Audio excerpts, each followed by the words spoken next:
Muchas gracias a ustedes por la invitación que me han cursado para hablar de este interesante tema a solo 5 días de cumplirse medio siglo de lo que fue el quiebre definitivo del sistema democrático chileno el 11 de septiembre de 1973. ¿Cómo ocurre, cómo parte, cómo comienza esta historia? Eh, el primer antecedente que hay que poner sobre la mesa es la existencia de la Guerra Fría, que controló al mundo globalmente después del término de la Segunda Guerra Mundial. En ese mega conflicto político-militar hubo dos grandes triunfadores como fueron la Unión Soviética y Estados Unidos. Ambos países, titanes, ¿verdad? Militares, se repartieron el mundo. Quedó debajo de la mesa ni más ni menos que el Imperio Británico, la Francia que siempre había sido líder en el mundo, para qué hablar de lo que fue Alemania, y estos dos decidieron que había que tener una paz controlada por ambos, con sectores del mundo pertenecientes o bajo el control de índole económico, militar y geopolítico de ambos. Ese es el primer antecedente que hay que considerar. ¿Dónde quedaba Chile en eso? Chile estaba en el hemisferio que le correspondía a Estados Unidos en forma ineludible y reconocido incluso por la Unión Soviética, a pesar de lo, los intentos que hacía la izquierda, el marxismo, el comunismo latinoamericano, por instalar en América regímenes a la imagen y semejanza de Moscú. Segundo antecedente, eh, yo me atrevería a decir que el Partido Socialista empieza a marcar a fines de los años 50, de la década del 50, el Partido Socialista de Chile, empieza a marcar un camino que se va alejando gradualmente del sistema democrático chileno. Hasta esa fecha el Partido Socialista había trabajado, implementado una política de alianzas con lo que ellos llamaban partidos del centro político o partidos burgueses. Ejemplo de aquello, el llamado Frente Popular, que se formó a mediados de los años 30 en Chile.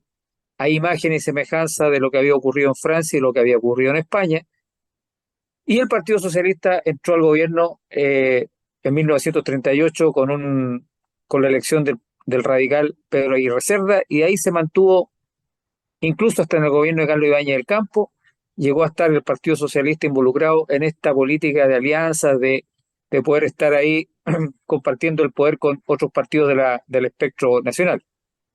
Pero el año 1957 condena aquel proceder político, la dirigencia del Partido Socialista, el Comité Central, y eh, rechazan las políticas de alianza, cuando había un político dentro del Partido Socialista que estaba apelando a las alianzas para poder hacerse del gobierno, como era Salvador Allende, que el año 1952 eh, fue candidato por primera vez a la presidencia de la República.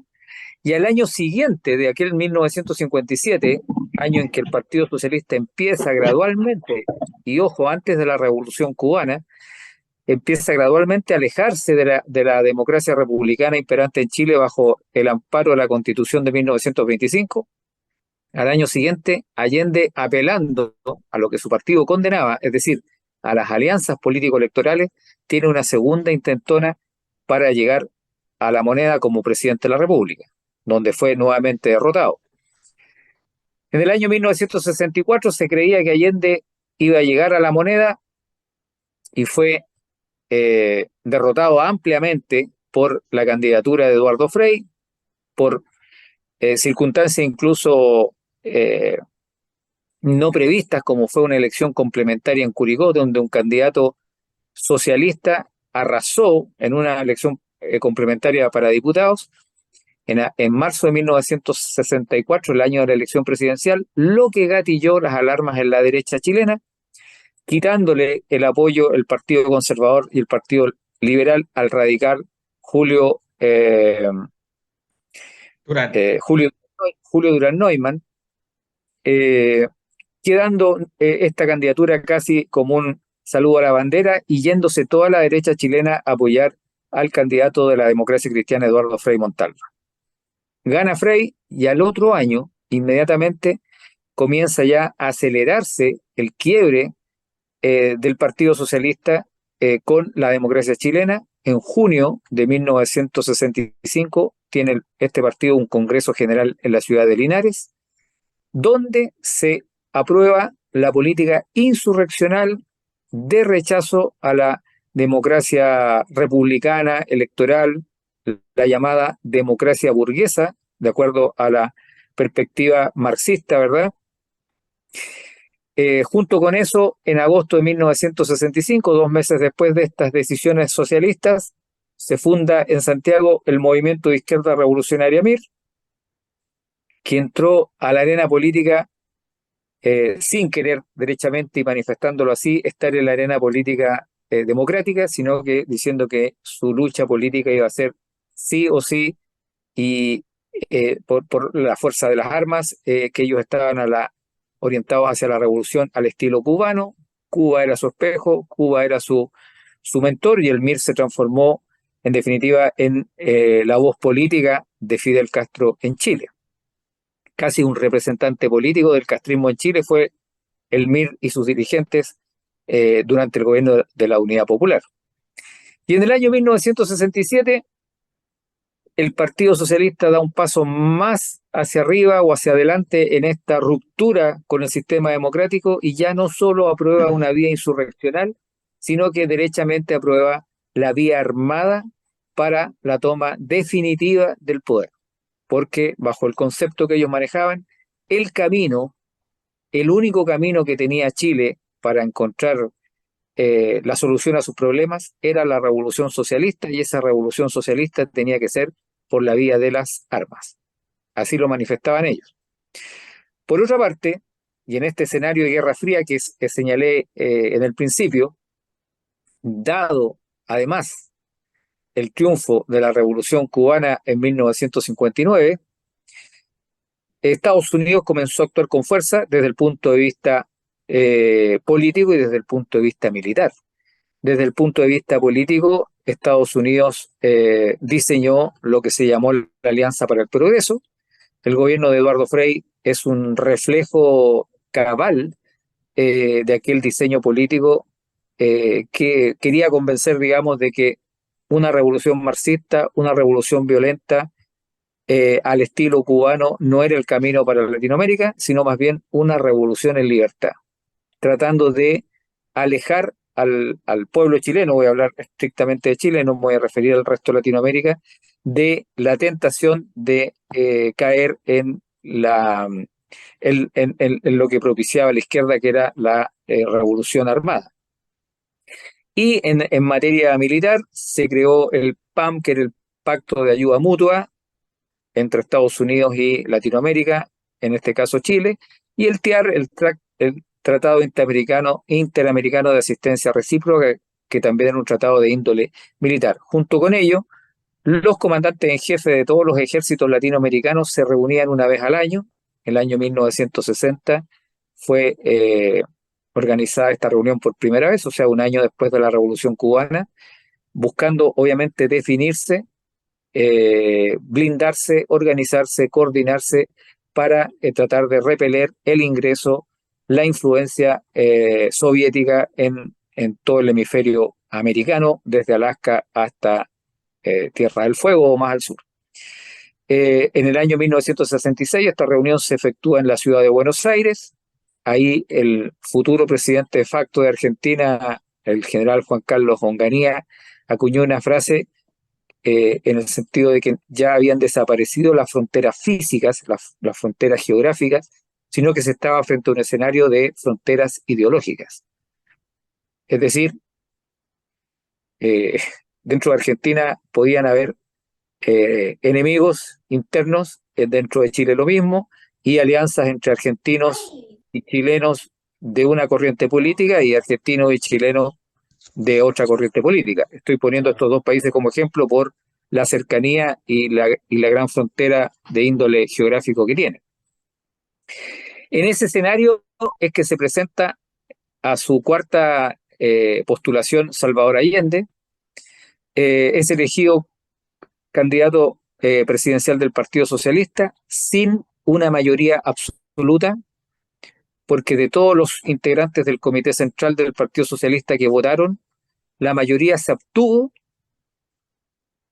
entre Allende y el senador Aniceto Rodríguez. Nadie votó por Aniceto Rodríguez, eh, pero Allende sacó una minoría del universo total de los votos. O sea, el candidato abstención ganó, lo que indica que dentro de su propio partido Allende no concitaba un apoyo total, digamos, un apoyo convencido.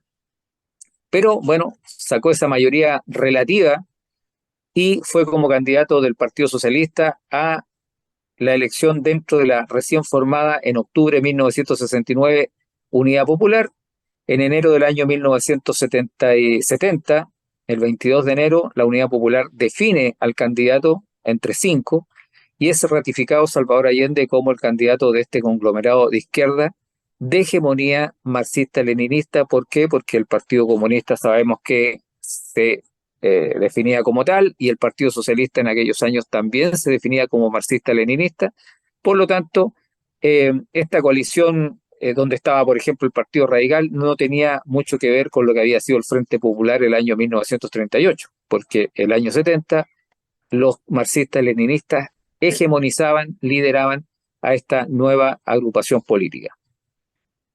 Allende, el 22 de enero de 1970, tuvo que firmar un documento que le costó carísimo una vez siendo elegido presidente de la República, y además que, en mi opinión, lo puso bastante al margen de la ley, bastante al límite, si es que no lo transgredió completamente, de violar la Constitución. Lo voy a explicar en un rato más. Ese documento señalaba que de ser elegido Salvador Allende presidente de la República, todas las decisiones que tomara o que debía tomar el gobierno tenían que ser tomadas en conjunto con el comité político de la Unidad Popular. Es decir, el presidente de la República no podía tomar las decisiones relevantes por su por su cuenta, por ser el jefe supremo de la nación, como lo definía la Constitución Política de la República vigente, sino que él tenía que necesariamente consultar al comité político, es decir, a las cabezas de los partidos de la Unidad Popular. El 4 de septiembre de 1970 se produce la elección, Allende saca una mayoría relativa, la Constitución señalaba que no había segunda vuelta, debía decidir el Congreso. A Allende se le hace firmar un nuevo documento, ya había firmado uno en enero, y firma los estatutos de garantías que le pide la democracia cristiana para poder apoyar a Allende en el Congreso Nacional en esta definición del 24 de octubre de 1970. Allende firma esos estatutos de garantía. Ese documento no quedó en un conservador, en una notaría, sino que pasó a formar parte de la Constitución de la República el 9 de enero de 1971.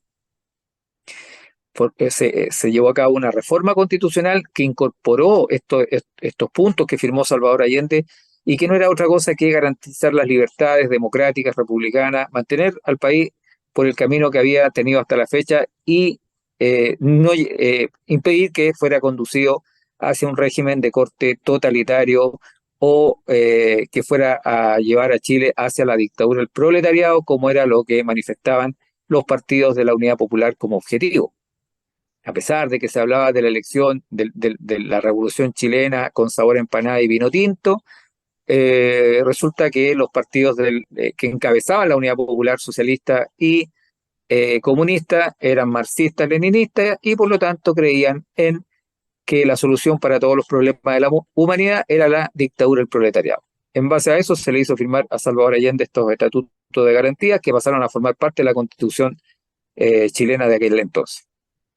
Lamentablemente para la democracia chilena y para el mismo Allende, el presidente de la República declaró un mes y medio después de esta incorporación de los estatutos de garantía a la Constitución, declaró que él había firmado esos estatutos de garantía solo por una razón táctica para poder llegar a la moneda y que él en realidad no los iba a considerar ni menos respetar.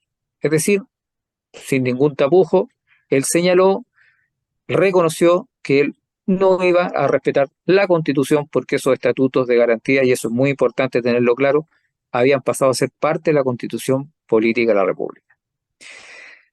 Ese es el escenario global. Después vienen de índole político-institucional, después vienen los errores de carácter económico, la aplicación del famoso decreto ley 520, que había quedado ahí medio olvidado de la época de la muy corta República Socialista de Carlos Dávila del año 1932, que era un decreto que eh, indicaba que si alguna fábrica, taller, industria en general, no cumplía con el rol para el cual había sido creada, podía ser intervenida o expropiada por el Estado.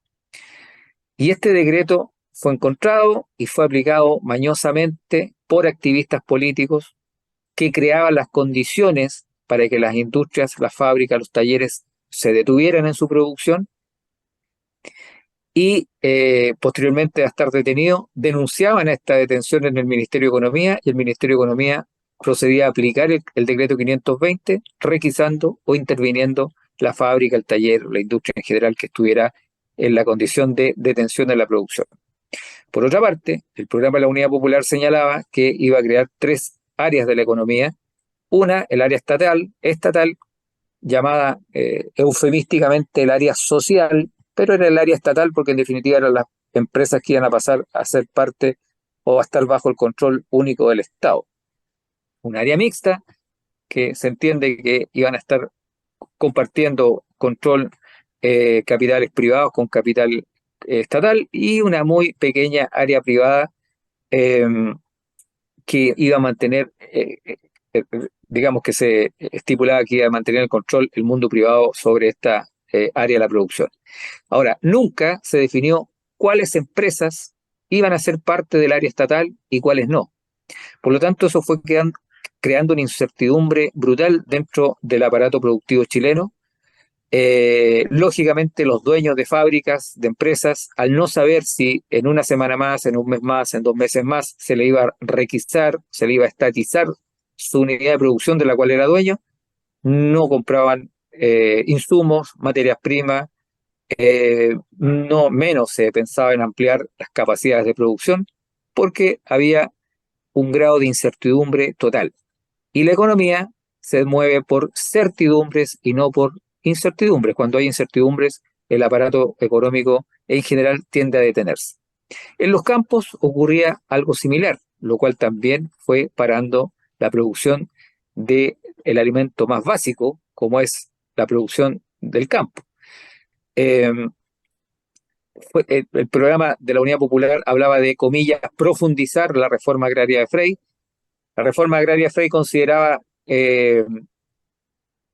pasar a, digamos, considerar dentro de la estatización los campos que no eran productivos, que no estaban en producción, campos bajo riego, pero sobre 80 hectáreas de riego básico. La Unidad Popular ejecutó una reforma agraria que fue prácticamente un despojo, producto de la ideologización, producto de que en sí el objetivo no era aumentar la producción de alimentos en el país, sino que darse el gusto de quitarle al burgués dueño de la tierra su campo, y se quitaron campos y se ocuparon campos en producción, con viñedos, con frutales, con animales, con maquinarias, con herramientas y con casa. Y se hicieron de esos campos personajes que en realidad lo único que se querían dar era un gusto, comillas, revolucionario, eh, porque de hacer trabajar la tierra no sabían nada. Resultado, empezó a decaer la producción agraria en Chile también, la producción industrial, la producción agraria, y por otra parte, el gobierno y su equipo económico creían que la riqueza estaba ni más ni menos que en imprimir papel moneda, imprimir billetes a destajo, que eso aparentemente enriquecía al país. Cualquiera que sabe lo más básico en economía sabe que eso es un chiste de mal gusto. Pero el gobierno comenzó y buscó como solución imprimir billetes, imprimir escudos, baja producción, emisión descontrolada del dinero, resultado único, inflación galopante, inflación descontrolada. Valga señalar que cuando se inició la reforma de Frey, en el año 1965, la reforma agraria, Chile importaba 150 millones de dólares en alimentos. O sea, no éramos capaces de producir 150 millones en alimentos en Chile para que comiéramos los chilenos.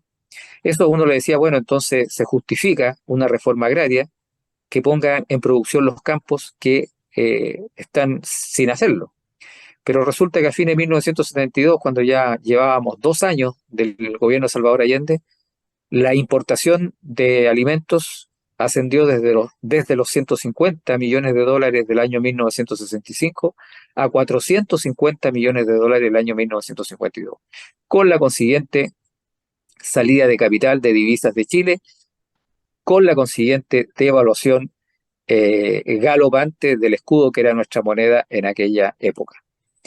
Eso fue conformando un escenario de crisis total, además de violencia generalizada en los campos, en las calles, que llevó a Chile a estar en el escenario de la guerra civil ineludible.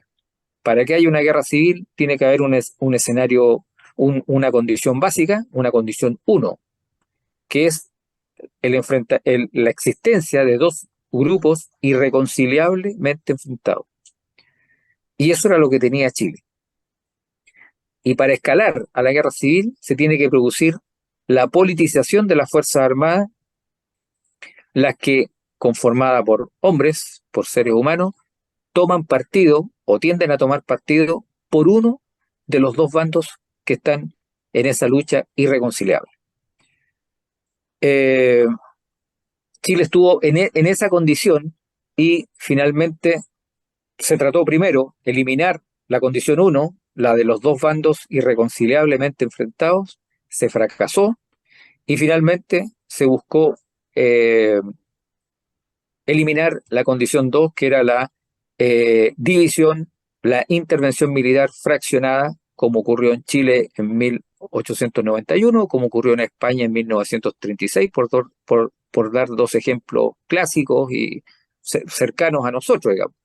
Hay muchos otros casos de guerra civil. Eh, pero en el año 73 estuvimos a puertas de la guerra civil si es que se producía una intervención armada o de las Fuerzas Armadas en forma dividida o fraccionada. Es decir, regimientos contra regimientos a los cuales se iban sumando o se irían sumando milicianos marxistas por un lado y milicianos nacionalistas por otro lado. Eso básicamente es lo que quería entregar, lo que es un resumen muy sucinto de la historia que se vivió hace 50 años del país. Muchas gracias, don Ulises. En la parte final del programa van a haber un ciclo de preguntas y opiniones. Así que vamos ahora con Perfecto.